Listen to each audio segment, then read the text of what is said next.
Are we live?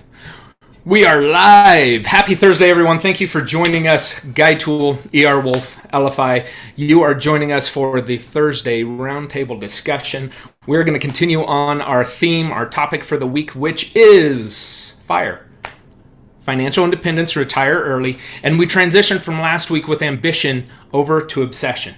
And obsession is something that we are passionate about. You probably see us. We're on fire today. Not financial independence, retire early. Yes, maybe someday, whatever that is. But making sure that we have a fire lit underneath us today, and we're excited about having this discussion during these first 15 minutes with everyone that's going to be able to view live on YouTube, and then continue on with everyone else who's within the insiders, I guess, whoever wants to participate. So make sure if you are on YouTube, jump on over here on the Zoom and participate with us after we go live. But ER, I want to talk just a little bit about this topic, continuing on from what we've been doing for basically our whole lives in Elify, but to get that inspiration and that conversation going a little bit more and understanding success has a cost.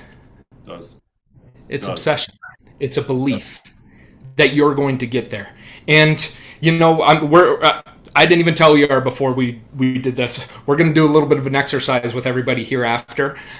So excited about being able to do that. Don't step away, because you've got to have your beliefs, and we know you all have them. So with that, ER, let's continue through.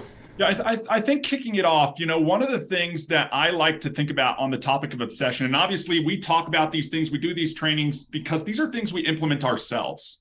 These are things that we've seen benefit from, that have moved us forward and helped us make progress in all different facets of those spokes on the wheel of life, not just success in finance or success in business, but success with family or personal health or physical health or mental health. The question becomes, what are you obsessed about? Guy, I like to think that we all have our own obsessions, right? These obsessions could be good, they could be healthy, they could be balanced, they could obviously be bad as well. But we've got to reflect on ourselves, and we've got to ask, what are we obsessed about? And I started to think about today all the things that I'm obsessed about and how they've driven me forward to take action, to focus in, to learn more, to acquire skills, and to really take and build on that obsession. And we can speak to a few things outside of business to start, and then we can move into those types of things like finance. One thing that I got obsessed about early on was cooking. I remember growing up, I'd watch these cooking shows with my grandma, Julia Childs, all these things, Jacques Pepin, everything, right? It felt like Ratatouille in the house all the time. And I was obsessed about it. I wanted to learn how to flip the pancake without using the spatula. I wanted to learn, the seasonings and the sauces and all of that type of stuff. And the more I became obsessed, the more I dug into the topic and learned all of these skills, and then turned around and wanted to apply and practice those skills over time. And, I'm not going to toot my own horn, but I like to think that it led to me being a pretty good home cook or a home chef. I'm not working at the professional level, but my obsession had grown that desire and led to this positive benefit in my life. And I think that holds true to all these other areas. And that's really why we want to talk about the topic, is because it's applicable to all these other areas. And the reality is, and the argument that we want to make here is, if you make or get obsessed about your business, your project, your opportunity, you're going to lean in massively, right? You're not going to be a wandering generality, as we talk about. You're going to be meaningfully specific. These are huge attributes, because we want to talk about consistency in the processes and systems that we're working that lead us to success. And we become super obsessed about those things. Guy, you and I have had the luxury of working over the last decade with lots of successful people, right? 7-figure earners, 8-figure earners. Success comes at a cost. When we sit down and we actually, get to brass tacks with a lot of these people, the fluff goes by the wayside and the reality comes to the surface. And these are people that are focused, they're driven, they're obsessed about their business. They're obsessed about the mechanics of their business, how their business works, how the dials and the levers work, and leaning into one causes this effect in their business. And they're obsessed about getting it done and meeting those goals as they wrap around that business. And that's why they're successful. And I truly think, Guy, before I hand it over to you, that this aspect of having something we obsess on actually, inspires and motivates or encourages us to take action. And I know you and I talked about the belief in the action type of stuff. You're not going to get to where you want to go unless you take action. And you've got to have something that's going to empower you to take that action, even if you don't feel like it, because there are actions we have to take throughout our day that are not our happy actions, right? They're not the things that we would like to sit and rest in and do all day long if we could do them. They're the picking up the phone call and making the follow-up phone call. They're going out and meeting new people when I'm not really wanting to meet new people. Those are the things that the obsession gets us over that force of friction or that hurdle to get out there and take the action. Success leaves clues. It does. We all know that. And we know that from the many years of having conversation with these 6, 7, 8-figure people that we've had conversations with. And to that point, peeling back the curtain, they followed a system, and most likely it was a system that they didn't create. It was a success system of someone else. I'm proving. Right? We are students of business and students of success, and how can we inform and provide elements to help people reach their goals? And I think, there's a large event happening online right now, and I'm joining it. I'm listening to it. I get the replays, and we talk about an individual from time to time as he would almost be a mentor, but we don't know him. Sure.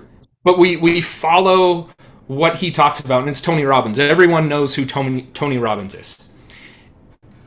How did Tony Robbins do it? Did he start it and know what he was doing? No, he followed what Jim Rohn did, right? And he continues to say, success left clues.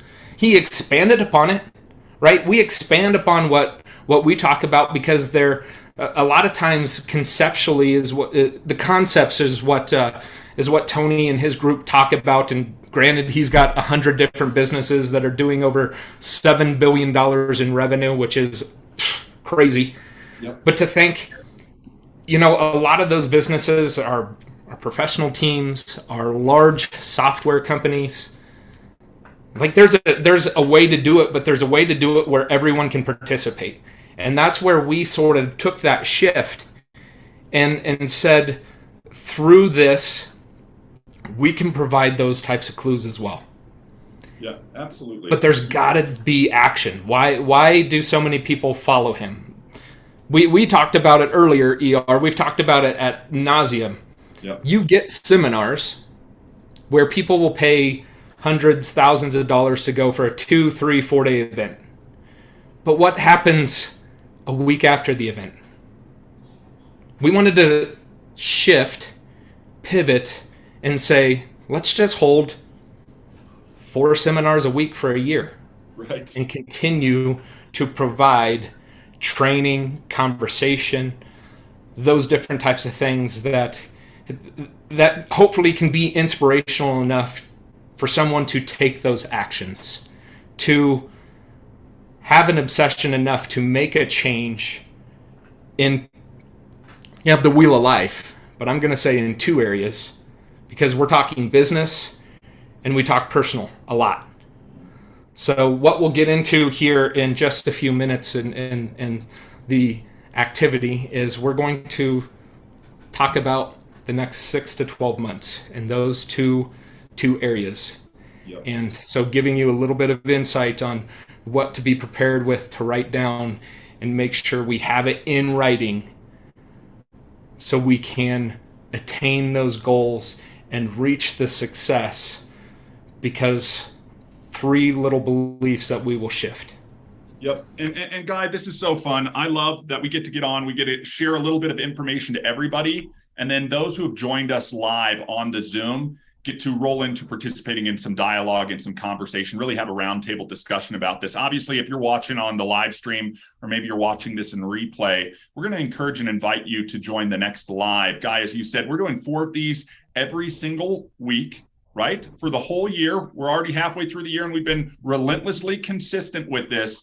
And before we shift over to sort of our closed group conversation here, I want to really speak to that thing that you called out, because I see this happen so often. And Guy, as you said, we are students of business. I will tell you another one of my obsessions. I talked about cooking earlier and that type of stuff. The other obsession I have is I am obsessed with learning and with reverse engineering how things work. I want to understand the mechanics of how they work and why they work, and then start to implement, right, those things, right? Take action on those things. And there's a lot we've learned, and that's what we're expressing to everybody when we're on calls like this. Now, the thing that I think is the key to all of this, because here's the fatal flaw. This is what Guy and I have identified out of a decade of helping and being involved in all types of business, sales, network marketing, everything across the board, technology to support all of those things, is it's sustained action. Okay, if you're writing notes or taking this down, sustained action. That's what we call being relentlessly consistent over time, right? We're going to implement a system or a process, but we have to adopt it first and foremost. And that's the first hurdle. Most people will learn it, they'll know it, but they won't put it into action. They'll just sit there idly by. So that's the first thing you want to do, is you want to put it into action. But the second thing you want to do, you don't want to be that person who goes and works out at the gym January 1st for the first 2 weeks, and like 90% of people quits after 2 weeks and doesn't sustain the action. They got over the first hurdle, they walked in the door, they started doing the workout, but how do you sustain that over time? Because that's what it is. It's being relentlessly consistent over time to run your system and process to achieve predictable results. And we're going to talk about this as we move into this closed roundtable, but it's having that obsession and those beliefs, Guy, that you're going to be talking about to really be focused and sustain those things over time. In closing, as we close this live out real quick, this is the same thing that our good friend and mentor Zig Ziglar, right, Born to Win, says, right? We want to will, skill, and the key to all of this is refill, because you go to an event, you go to it one time a year, and it keeps you on fire for the first or second week. And then by the third week, you're sort of back to the old rut that you were in. It's because you're not refilling. And refilling can be something you do weekly, you do monthly, heck, you can do it daily. And that's almost like starting the fire anew every single day. And we want to be consistent with that so that over time, we get to where we're going. So, Guy, what I'm going to do right now is I'm going to stop the live stream. Thanks, everybody, for watching this. Hope you got some great tips